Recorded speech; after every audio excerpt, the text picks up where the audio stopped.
Hello, travelers! Hope you are staying warm. How about devotion 8711111111? Thanks to the initiative of Jonathan, the children of Israel ended up winning an utterly improbable victory against the Philistines. But it is what the text of Scripture says immediately following that is very instructive. 1 Samuel 14:21. Moreover, the Hebrews that were with the Philistines before that time, which went up with them into the camp from the country round about, even they also turned to be with the Israelites that were with Saul and Jonathan. Samuel here drew a distinction between Hebrews and Israelites, one of only two places in Scripture where that clear distinction is made, 2 Corinthians 11:22 being the other.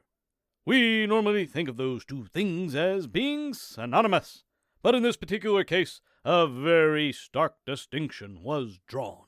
There were people descended from Abraham, Hebrews, that nonetheless were not given the honor of being regarded as Israelites. Israelites refer to the nation God had built and to those who gave the nation their loyalty. These Hebrews had at some point gone over to the Philistines, and only now, when the Philistines began to lose, did they turn and side with their own countrymen.